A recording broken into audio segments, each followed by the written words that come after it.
Welcome to the 14th episode of Minnesota Vikings Chat Podcast, the podcast of MinnesotaVikingsChat.com. I'm David Erickson, your host. I am with Adrian Perryman in St. Paul. How you doing, Adrian? Doing all right. Very good. And Rick Birmingham in Minneapolis. How's it going, Rick?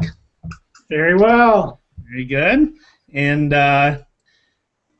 OTAs just wrapped up. We had 10 OTAs, so not a lot of news coming out of that, but we've got some funny stuff going on in the NFL right now. A little bit having to do tangentially with the Minnesota Vikings, at least. T.O., who has been out of the NFL for a couple of years now, is trying sort of desperately, I think, to get back into the NFL, and recently mentioned two teams that he'd like to play with. One of which was the Vikings, and presumably because of their lack of wide receivers, and the other was the Chiefs. So, Rick, what do you think of T.O.? Is he a fit for the Vikings? This could be the final piece. This is the guy. Imagine. He's washed up. It's over. He's only a headline now, and I hope he can find something else to do. Coach a Pop Warner League or something. He's got to let it go or continue to play arena ball. Well, it was funny. I thought even funnier than the Vikings was the Chiefs, because of course they have a new head coach named Andy Reid, who used to be his head coach with the Eagles, as well as, and I don't know what his position is there, but it's a really weird title. Brad Childress, who used to be his spread offense analyst or something. Yeah. It's a made-up position for him to have a job. But there was famously some video of T.O. completely tearing into Childress when he was with the Eagles on the sideline as an offensive coordinator. So you think there's maybe a little bit of bad blood between two stubborn people, but I don't think that'll work. We also had, though, some news out of Miami with Mike Wallace, receiver for Miami, of late of the Steelers, who the Vikings went after in free agency and apparently pushed real hard. Now, there were rumors that the Vikings offered him a ton of money and he turned them down, but apparently that's been confirmed in a USA Today report that Mike Wallace turned down $76 million from the Vikings to sign with Miami for $60 million. What's up with that, Adrian?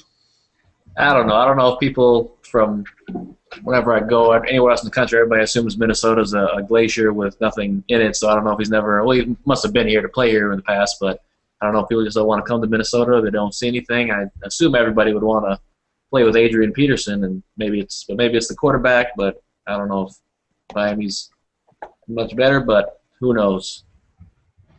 Yeah, Miami's got Tannehill, who had a fairly good season last year. At least it seemed like it, but it's his only season. He had, I think, 12 touchdowns to 13 interceptions. So he's not exactly a proven quarterback. But there's also the Vikings will be playing 2 years at TCF Stadium outdoors, so that might be a factor. What do you think, Rick? I think his perhaps only attribute is being a deep threat receiver, and we have a quarterback we've committed to who has to be running forward and diving to throw it about 45 or 50 yards. I just think the math is easy. It's not good for a deep threat's career to play for a quarterback with a weak arm. So a combination of quarterback, outdoor, and nice weather in Miami conspired to make us lose Mike Wallace. So $76 million the Vikings offered him. He turned it down, signed for $60 million, and we used $45 million to sign Greg Jennings, which is probably a much better fit for the Vikings offense anyway. Yeah. We should also mention that the source of this was his dad. So right. Yeah. Not exactly the coach coming out and saying, yeah, he turned us down. Yeah. You know. I wouldn't be surprised if it's somewhat accurate anyway. I mean, he did turn us down. We did go after him, so there's that. Speaking of receivers, Rick, you came across some sports science video of Cordarrelle Patterson, which I am shocked that I did not find prior to the draft. But it's fascinating, and I'm going to share my screen here and try and show you some clips of this. But it's fascinating to see how they evaluated him and what that means for the Vikings. With a few steps to run up, he can cover a volume of nearly 3,200 cubic feet. That's a larger range than calculated for Rob Gronkowski. Even though our high-tech body scanner reveals that Patterson is more than 3 inches shorter than Gronk. To put Patterson's huge range in perspective, that's the volume as large as a school bus. All right, I'm going to quit that because that just is awful quality. On this team, So a first round. Everyone should just go watch the video.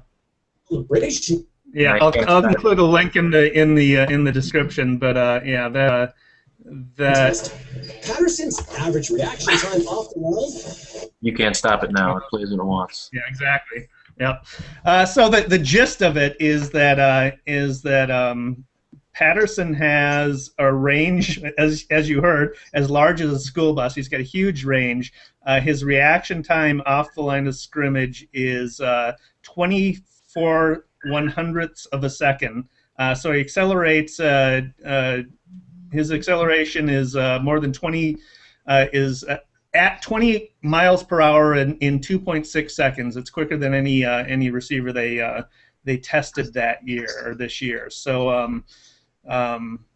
What do you think, Adrian? How does that help the Vikings offensive scheme? Yeah, that's definitely it's dangerous. Speed kills. That's what I always went by when I was playing, and it definitely works because if you can get that first reaction to beat the corner off the line or whatever position whoever's guarding you, it just takes a few steps to get past them, and then if you have the speed and they can't catch up to you, it is very dangerous. Yeah, I was definitely more impressed by the reaction time and the speed versus the range he has to get it, which is also great. Hopefully he can get to my cat likes it as well. But yeah, so it should be impressive to see him take on anybody defending him to see that speed off the line and then see the plays with him just being able to get around and evade people. That's definitely something that him and Adrian Peterson can work on their juking abilities together. And Rick, based on what we were just saying about Mike Wallace and him being sort of a one-trick pony in a way, a deep threat with a quarterback who you don't believe can throw beyond 50 yards, that's got to be an asset for the Vikings. Yeah, as we talked about in the draft videos, I think he's a better fit for catching these mid-sized things. They will try and go over the top, but hopefully he's got more size and will be able to do more. He's not going to be Wallace anytime soon. He's not polished. You can watch his videos and see that, but it's going to be fun. And I think that little video is a fan's dream. Like, you wish they'd do that kind of thing every year for our draft picks. It's fun. Yeah, the range stuff, especially if your quarterback is not entirely accurate. And Ponder has some accuracy issues. He doesn't seem to have accuracy issues when he's on the run, ironically. But that helps a lot, obviously. And I don't know, the explosion off the line. If you can get off the line that quickly, you're well on your way. And if we're just going to send him on go routes as a deep threat, you're well on your way on beating your defender for a long ball. So.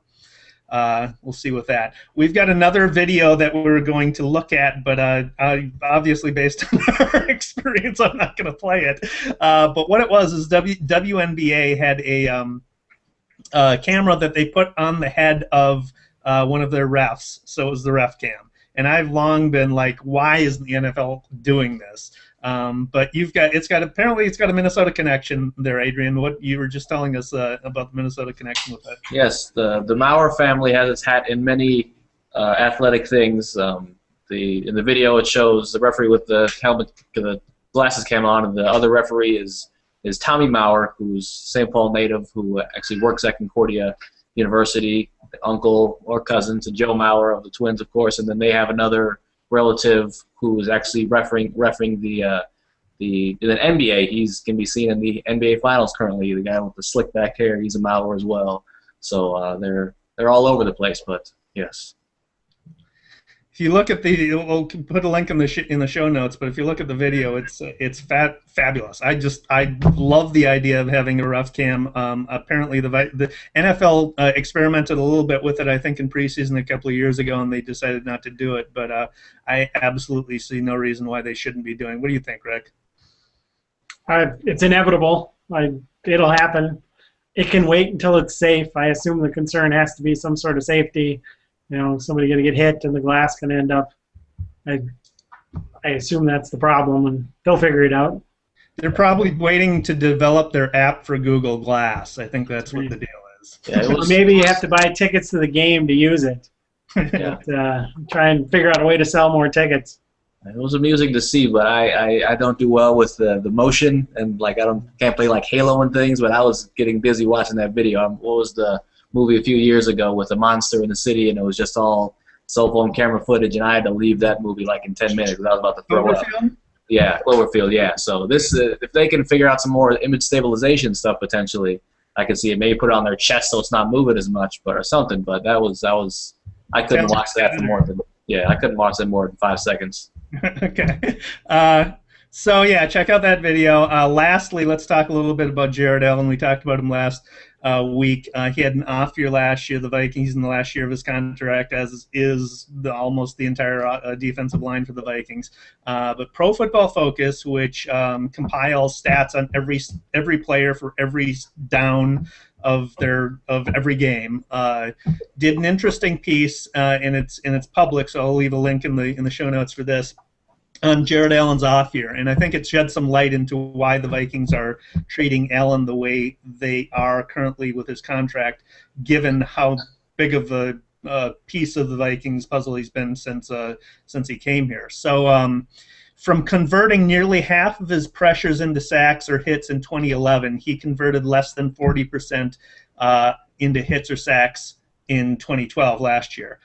In 2011, this is fascinating. In 2011, his outside pass rush, he had 30 total pressures and pressured every 18.9 pass rushes.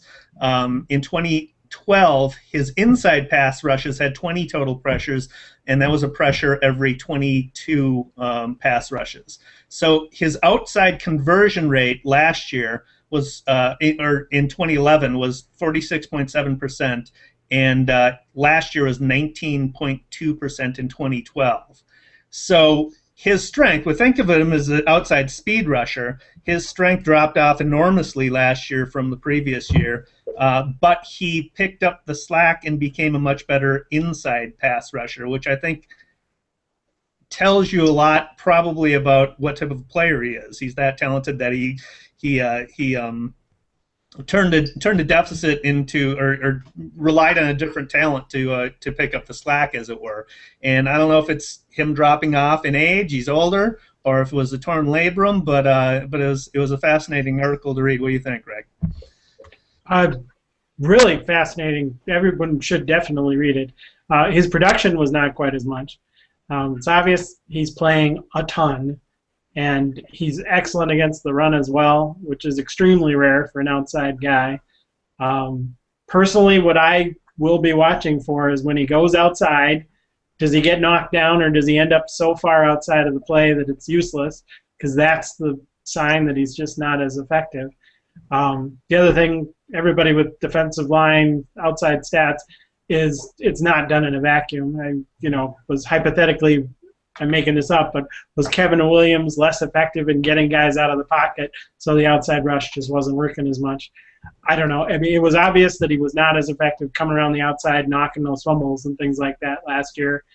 I don't know why, but I don't blame the Vikings at all for a wait-and-see approach this year. He also could get hurt, and they would not have signed him to a $70 million contract before he gets hurt. Yeah. It sort of makes me more inclined to think that the Vikings are taking a wait-and-see approach to see whether it's a torn labrum and that they may have more interest in re-signing him than I would have thought otherwise. What do you think, Adrian? Yeah, it's interesting. You go back to Terrell Owens, how an athlete can change in so many years to be completely dominant. And I wouldn't say Jared Allen has lost much. He's kind of converted what his abilities are to be able to do all the other stats. And it could be the offense responding to him, learning more about his abilities and reacting to it. So he's still obviously doing enough to get the pressures and protect that side and things like that. But it is always interesting to a simple summer or a season, somebody can go from being a dominant Ricky Williams to a weedhead Ricky Williams and things like that, and then come back. And so you could, I'd hate to be in the NFL and have one of those roles, because you could be a genius for doing something, you could be a complete idiot for doing the exact same thing. Yeah. All right. Well, that's all we got for this week. So let's wrap it up. Adrian, what do you want to promote this week? Let's see. It's still DJing. I got a wedding this evening, so if anybody needs any DJ services, I'll be doing a in-store thing at Ben & Jerry's in Minneapolis near Lake Calhoun on the Sunday the 23rd. If you want to stop by in the evening, I think about 5 to 8 or so. But eventsbymv.com if you have any questions. Awesome. And Rick? Come skydive for a good cause. That's it. NeighborsMN.org. NeighborsMN.org, doing fundraising. All you got to do is raise $750 bucks. Families and enemies who want to see you jump out of a plane, and the money goes to a good cause for the food shelf and other programs. So, great organization there. I think the thing that I'm going to promote is if you are in Minnesota, in the Twin Cities, or in Minnesota, and you want to make a trek. And play football. We play football every week, and we play on Saturdays and Sundays. And go to MinnesotaTouchFootball.com if you want to join us and play. You're welcome to. So there's my promotion for the week. And until next week, go Vikings. Go Vikes. No likes. A little more enthusiasm next time, guys. We'll see ya.